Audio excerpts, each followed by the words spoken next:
Today we're going to take a quick little minute to go over one of the instruments that we'll be using within our projects, the operator instrument. We have already discussed this in class by this point with regards to its use of additive synthesis and its dual-purpose FM synthesis. And we'll just take a quick look at that instrument in more detail and how you can utilize it within your projects. And just a reminder, when adding an instrument to your track in session view, you'll see that I have two empty MIDI tracks here. And so all you guys are going to need to do is just select the instruments in the categories over here on the left and just drag the operator instrument itself. Don't click this drop down arrow and choose a sound within the operator synthesizer because we're going to be designing our own sounds from scratch. So just click and drag that instrument onto your MIDI track, and you'll notice that we have our instrument down here in our work area. Okay? Now, before we dive into the instrument, I just want to quickly give you guys a reminder on some ways that you can add clips into each scene within your channel. So just a quick review, each box here is referred to a clip, and each clip exists within a scene. So right now I've got clip in scene 1, the clip for channel 1 in scene 1 selected. Okay, so there's a couple ways you can add clips into your project, and the first way is just to double click within the clip, and it brings up a piano roll in your work area down here. And I usually like to extend this up a little bit to give myself some more room to work with there. And then you'll notice here that we've got the quantization transport on the top here. So we've got bar 1 goes all the way to the end of bar 1. So this is only 1 bar long. And you'll notice that we've got it broken down into 112, 113, 114. That's just breaking down the beats of the bar. So right off the bat, I'm just going to extend this a little bit just by clicking and dragging this guy here. So if I just hover over both of those there, both of those little inverted triangles, I get that little bracket, and I can just click and drag it out. I'm just going to drag it out to, what the heck, let's just do 2 bars for now. And now I want to be able to see all 2 bars at once. So down here in the lower right hand corner, this is my preview window where I can select my viewing. You notice that I get little brackets there where I can extend the view or just really zoom in. This is just the really easiest way to zoom in and out of your project. I just zoom it in, and it's just going to focus on the entirety of the loop that I have here. Sorry, not zooming in, zooming out. We're zooming out. Okay, so I'm looking at my entire loop here.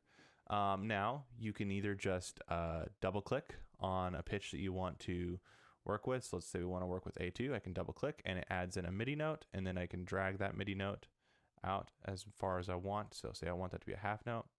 And then down here you can change the velocity of the MIDI note. Again, that's down here where we have 1 to 127.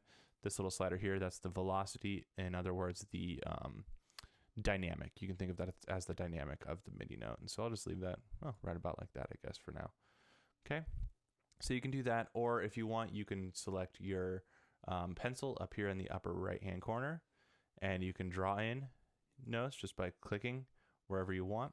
The important thing is that the default length of whatever note you insert into your piano roll here will be set to whatever the quantization you have for this region is. So if I were to deselect that and right click, I can look at my grid setting, and you'll see here that my fixed grid is set to 1/16. So each of these notes is a 16th note long. I could set that to an 8th note if I wanted to, and if I were to delete these guys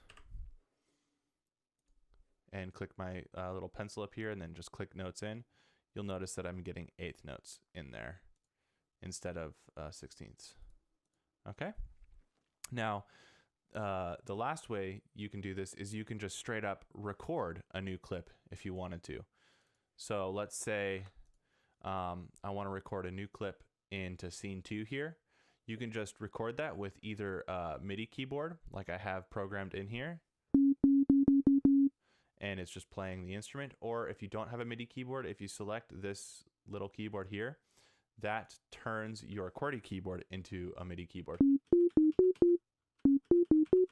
So you can record it with that. I'm not going to do that because I have a MIDI keyboard set up, so I could just simply click this little circle and just record a little clip in there and then hit spacebar when I'm done. And then I can look at what I've recorded and I can quantize that if I wanted to. So Quantize Settings, we'll do 8th note, 80%. There we go. And then if I wanted to, I can move this over a little bit. I can just edit it a little bit because I didn't play it in time at all. But that's fine. It's all right. And there you go. So that's how you can record information into your project if you want to. All right, so now that we've covered that and we've got a good review of how we can actually get MIDI information into our clips, let's actually look at the instrument. So in order to get a view of the instrument again, I'm just going to double click on the name up here and you'll see that I've got the instrument here. Now starting from left to right, we've got our oscillators and our oscillator controls on the far left here. And you'll see that we have 4 oscillators at our disposal. Each oscillator has a level, which is essentially just the amplitude of that oscillator. It's got a fine tuning knob and a coarse tuning knob. Okay, and then you can also change it to fixed, which means it's going to stay at whatever frequency you have selected, and then you can multiply that frequency by whatever number you want. I don't really use fixed too often unless you might use fixed if you're designing some percussion instruments, or if you want to do some really fine-tuned FM synthesis, you can use the fixed tuning that way. And then you'll notice on the far right side of all of these oscillators, we've got letters. It is important to understand or just to realize that these letters are labeling the oscillator. So this is oscillator A, B, C, and D. And this is important because when we come over here all the way to the far right side, we can choose the algorithm at which these oscillators are producing sound with. And each of the colored squares within the algorithm is referring to the oscillator and where it exists within the signal flow.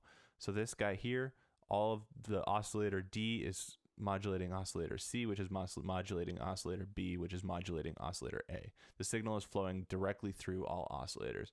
Whereas if I were to select this guy, oscillator C and D are independent of each other, and then those two oscillators modulate oscillator B and A, and so on and so forth, all the way to the very end where we've got all 4 oscillators acting independently of each other, not modulating each other. And I recommend just leaving it set for this right here because this is how we'll do some FM. But once you've got a cool sound that you've worked with when you've started fine-tuning your oscillators a little bit, then you might cycle through these algorithms and just see how the sound changes through each algorithm, because you can find some nice accidents that way if you wanted to. And then we've just got some MIDI modulation matrix. So for instance, the velocity, I can assign that to whatever parameter within the project I want, within the instrument I want to. And the velocity, remember, is the dynamic of the struck pitch. You can think of that as if you've got a MIDI keyboard, the velocity is measuring how hard you press the key down. So if I press it down softly, it's not going to show here, but if you press it down softly, it is lower velocity, meaning it's less in dynamics. If you press it down really hard, it's harsher velocity, higher velocity, meaning it's a higher dynamic. Okay, and you can do that here, and you can do that with the key as well if you wanted to. And that key is just referring to higher or lower up on the keyboard that you're working with. Okay, so let's go back to our oscillators. So we've got a basic sine wave here. Okay, and in this, in the envelope, this is the amplitude envelope where we can assign a shape to the sound. You'll notice if I turn this down,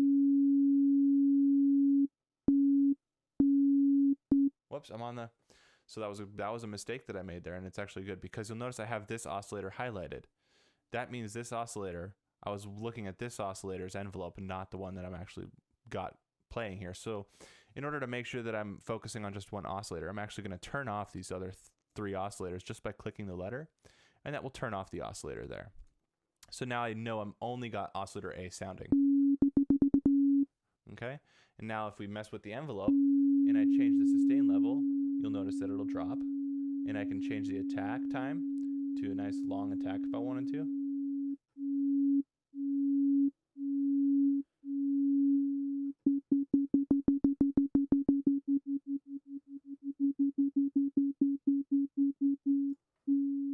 Okay, and then you can mess with the release, and that's all down here. So if you had specific values in mind, you can also type those in. So if I wanted, say, a 60-second attack and a decay of 250 milliseconds, sorry, 60 millisecond attack, and a release of, say, 175 milliseconds. I could just type that in there and it gives me that envelope there. Okay. And then down here, there's a fun little feature for looping. If you wanted to loop the envelope, you could set that to trigger, loop, beat, sync, or none. So if we set it to loop, check this out. We can loop it and it'll loop for 100 milliseconds.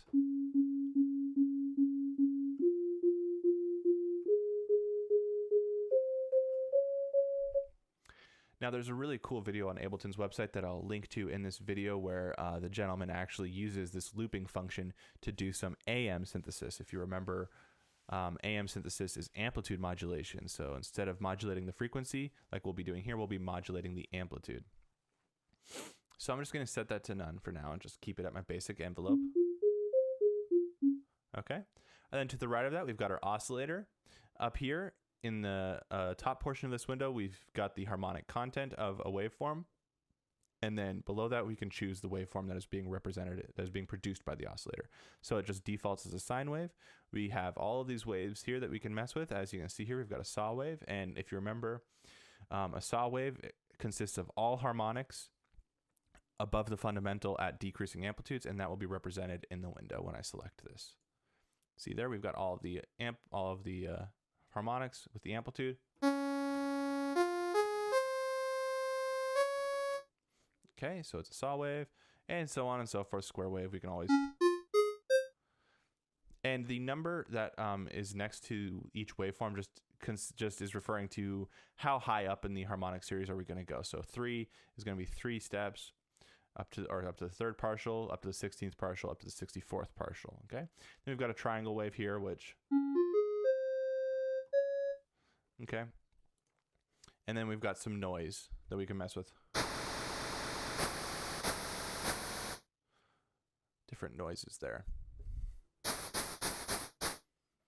The noise is really useful for when you want to fine tune a sound a little bit. Now, if we wanted to, we could also just keep it, set it back to a sine wave, and we could just draw in. Remember in my demonstration, I just was drawing in some harmonics here to design my own sound wave.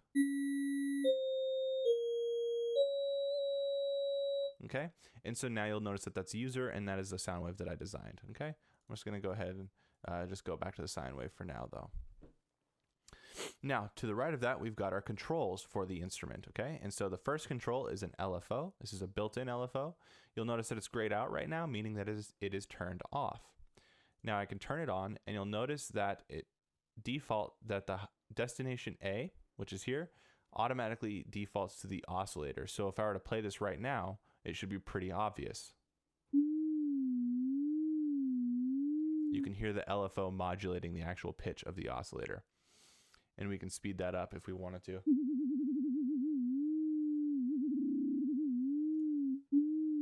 And then you can change the shape of the LFO if you wanted to. We can have a square wave.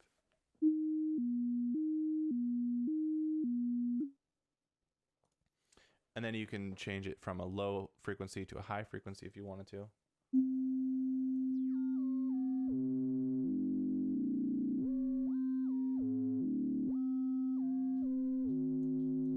Change the amount, which the amount is referring to just the amplitude of the oscillator.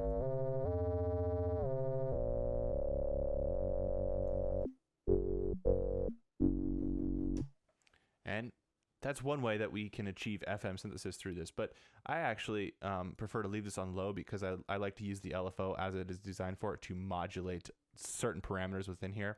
And we can change that. For instance, we can select the filter and then deselect the oscillator A, and now it will just oscillate the filter. And so if I go back to my oscillator and I choose a waveform that's got a little bit more harmonics to it, and we go back, we see that our LFO is selected for the filter. I selected a waveform. But you'll notice we're not really hearing anything because my filter, which is just below that, I've got it set to a low pass filter. You can change what shape filter you want, low pass, high pass, band pass, notch filter, and vice versa.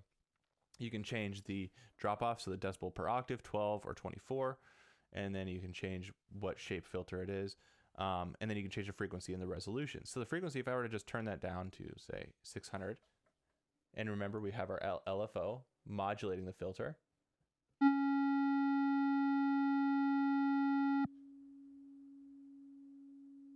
Let's actually change it from a square wave. You could hear it, there was that sudden drop. But let's go back to the sine wave just for better, and we'll actually speed it up a little bit. Now if we turn up the resolution, and then you can change the amount. Like I said, the amount is the amplitude of the LFO.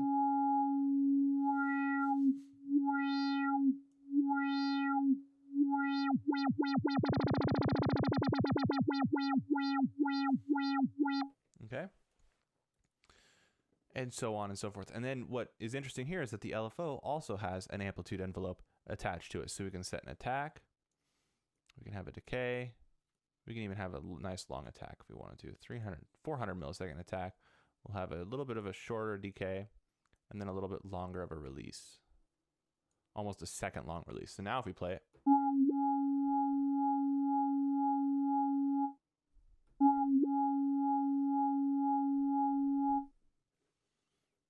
let's change this back up to there.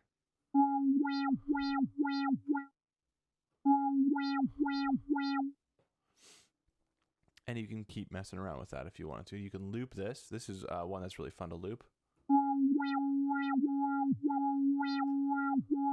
Just gives it a little bit more modularity there and more freedom to mess around with the sound that you want there. Okay, and so that's our LFO. Our filter, as I said, we've got all the different filter shapes. We've got the decibel per octave, and we can set the frequency and the resolution of the filter. Now the filter also has an envelope applied to it, and it's got the same controls. You can modulate the envelope. You can even change the shape of the curve. So that's the slope. So it can be just more linear or more exponential or logarithmic if you wanted to. And then you can really shape that. And well, let's just see how this sounds. I'm actually going to turn the LFO off for now so we can focus on the filter.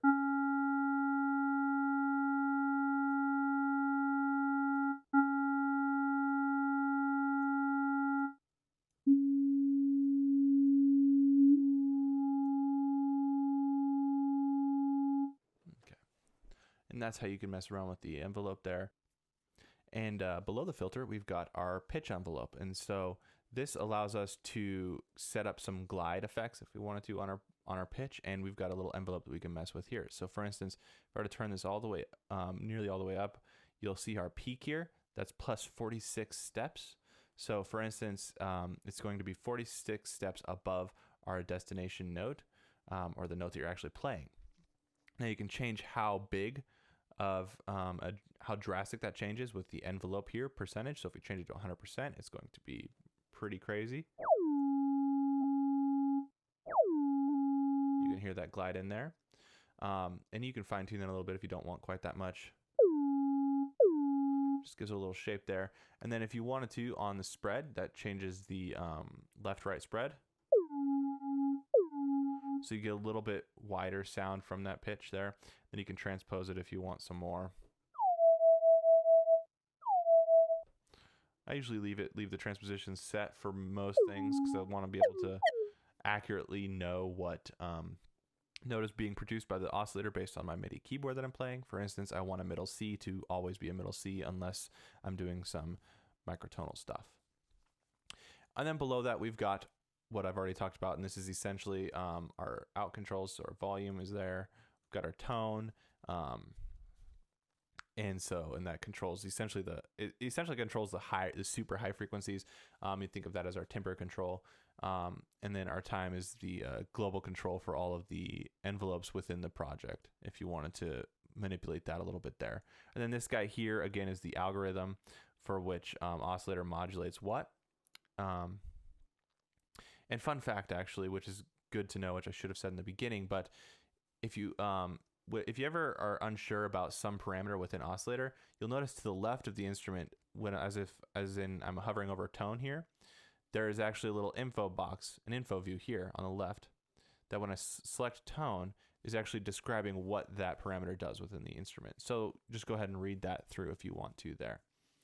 So that's a little quick overview of all of the parameters within within operator that you can mess with. And now I want to actually start completely from fresh in order to start messing around with some FM synthesis here. So what I'm going to do is just click this little hot swap presets here thing if I wanted to. And that just allows me to select the operator. And it's thinking about it. There we go. All right, there we go. And so that just quickly reset my synthesizer here for me to work with.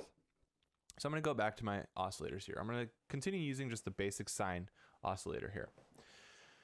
Now, let's start messing around with some FM synthesis. So if we look at our algorithm, we know that all these oscillators are modulating each other from top to bottom. So this is going to be my fundamental. A is going to be my fundamental. Just got a basic sine wave. Now, let's increase the amplitude a little bit of the B oscillator while I'm holding down that sine wave. All right, we've got a little bit more harmonics within the waveform, and we can check that with a spectrum analyzer. So I'll just click and drag this guy down onto my screen there, explode it up so I can get a nice big view here.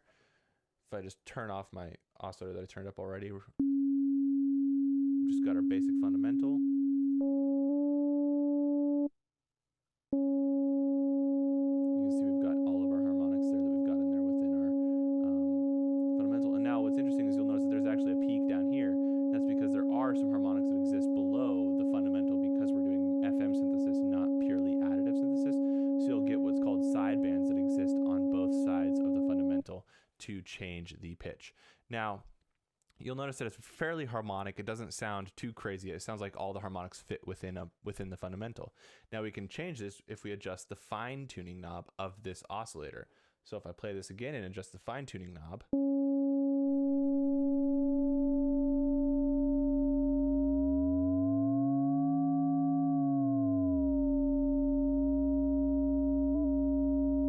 you'll notice that we had that nice peak in here at about 50 hertz, 55 hertz, A0. And so that's what I'm talking about with those sidebands that are coming in on either side of the fundamental, because we're using this oscillator to modulate the frequency of this oscillator. Now, we can keep mixing these two oscillators together by just adjusting the levels.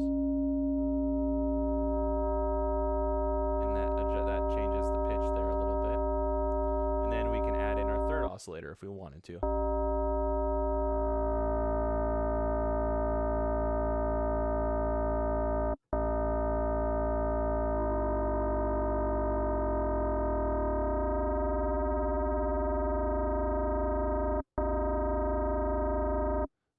That's kind of got a crazy sound to it.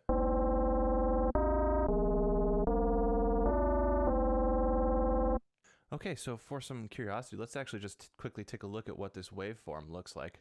Even though we're still using just sine waves here to modulate each other with, we should get, and just a reminder to prove that, we can see our fundamental, then we add in our second oscillator.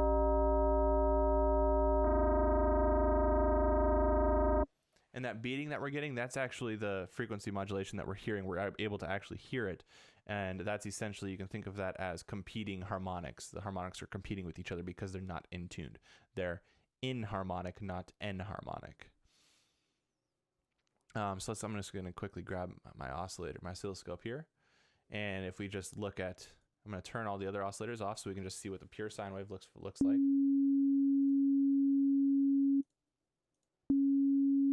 Okay, cool. We've got that sine wave. Now let's turn on our second oscillator.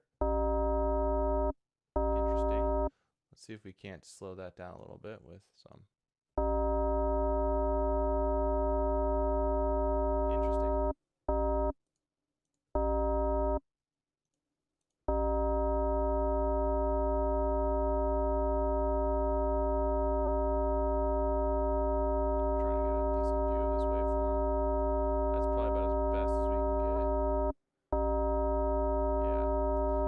Got some interesting peaks there, and then it almost looks kind of like a square wave actually, which is interesting. Let's now turn on that third oscillator that we have in there. Interesting. So you can actually kind of see there's a sine wave going through that is changing the frequency there. And so let's really open that up a little bit. Yeah, just like I thought. So this is what's really cool about FM, is that you can actually you get this optical illusion when looking at the waveform as well as the audible illusion, in that you can actually physically kind of see a sine wave moving through there because the frequencies are moving in and out at such high speeds. Because if you remember, the basics of FM synthesis is that as the modulating frequency rises to its maximum, the frequency of the fundamental increases. And then as the frequency of the modulating waveform decreases to its minimum, the frequency of the fundamental decreases. And so we're actually seeing that in our oscilloscope here. If I play this pitch here, you can see that wave kind of imagining here. In fact, here we go. We got a nice freeze frame of it here. You can follow it from here like that. It's kind of cool. So we've got an interesting sound here, and so now you can take this even further with messing around with some envelopes within the oscillator. So let's say I wanted to add a little bit of an attack to this. I want a longer attack actually, and a decay.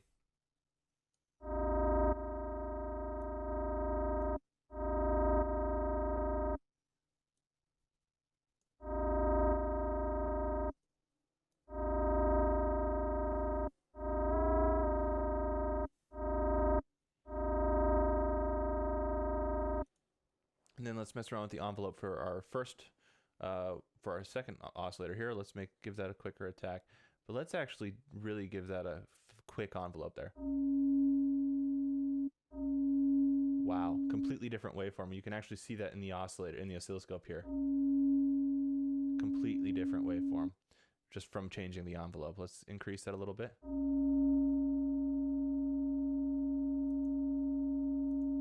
Okay, so now let's add in an envelope for our third oscillator here.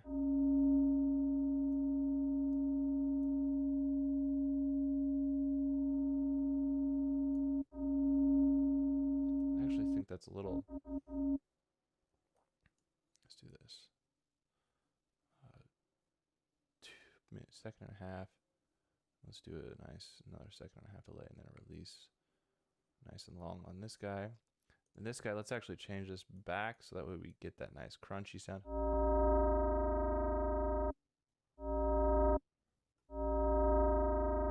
Then I actually want to add some release back onto my original envelope here because I don't like that quick cut off there. So we're going to extend that release out.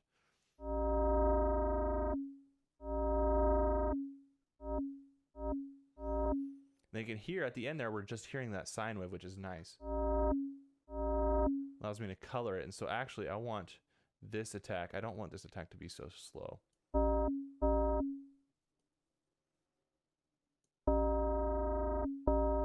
So I'm going to change that attack, and I want this attack to be slow. This attack's going to be about. I'm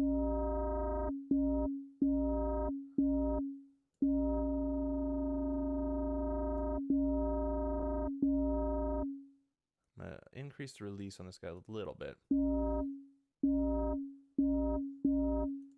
then this attack here, we'll shorten this attack up a little bit.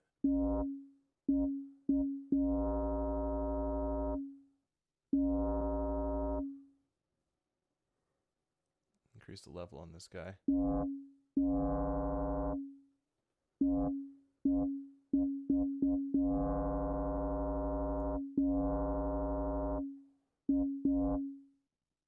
Go back to -28, I think, actually.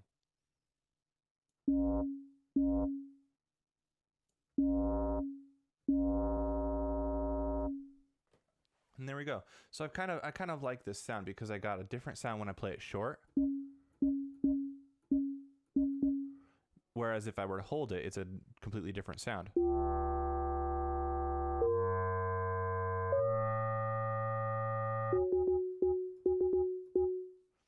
Completely different sound there, I think. And then I can even, if I wanted to, add in some pitch envelope to this. Let's say I want just a little bit, I want it to just rise a little bit like that. We'll give it a little bit of an envelope here, some spread. It's maybe.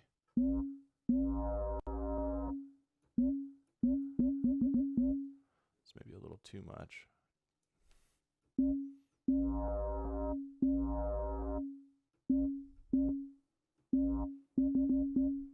Yeah, I actually like that. I like that there. Then let's go back to our frequency here. And here is something that I didn't talk about when I talked about the filter earlier, is that we've got a shaper. This essentially allows you to kind of shape the frequencies within a signal level. So what's very common here is what's called a Hanning window. And it's essentially using a wave to define a ramp amplitude of certain frequencies. And it's really just important to know that this kind of just changes the color of it. Saturators use wave shapers, and that's what we're going to be doing here. So I'm just going to check out the soft one. Let's actually turn up the drive a little bit, see how that changes the sound. Actually makes it a little warmer.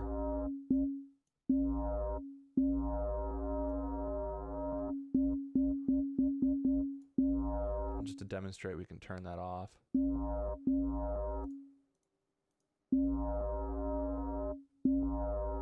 Then what I really like here, what I think is really cool, is that we can actually set the frequency to the velocity of the key that I'm pressing. So if I were to turn this way up, I can then vary the shape of this sound based on how hard I press my key down. So really soft versus really hard.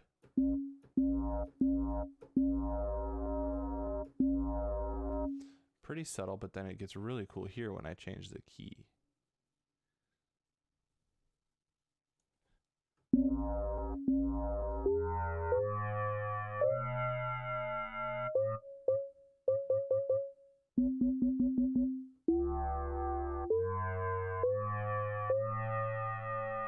Okay, and you can mess around with this some more if you wanted to. You can set some envelope there if you want to, or whatever you want. Let's see, what else do we want to cover? I think that's basically it with regards to this instrument. So what I recommend doing is taking some time, because we're going to be working with this instrument in a lab on coming up here pretty soon, probably at the end of the week. And so just start exploring this instrument. There's a lot you can do with it. And remember, in my demonstration, we did a lot with just one oscillator, with just this single oscillator, and just defining the wave shape here. Okay, and then messing with the amplitude. So just remember that each parameter, while it may seem inconsequential on its own, each parameter has a huge effect on the actual resulting waveform. As you can see here, just by changing the envelope of some of these oscillators, it really changed my waveform and the harmonics that were present within it. So explore it, and really don't be shy to really explore everything that goes on within these instruments, and especially within operators. It's a very powerful synthesizer, and you can get a myriad of different sounds. Just as an example, for instance, here we can turn this sound that we just created here into some sort of percussion instrument just by changing the envelope here, to giving it a nice quick envelope.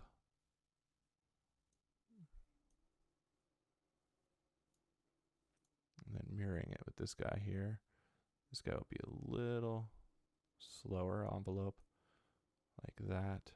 And this guy will be like a even slower of an envelope, maybe like that, 1 millisecond. Okay, little too clicky.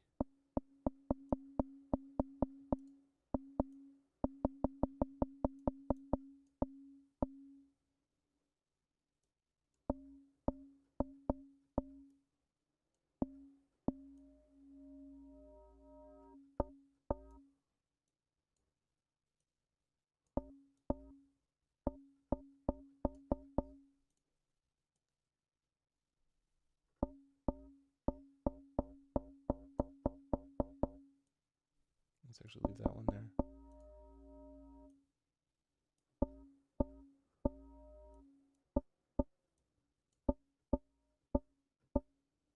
Ooh, you can hear some nice high harmonics there.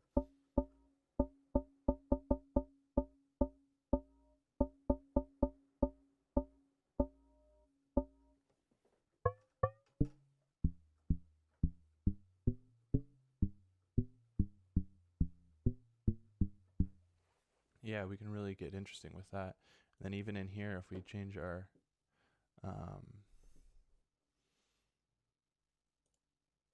Actually, yeah, we can turn on our pitch envelope. We can turn glide on and get some really interesting sounds.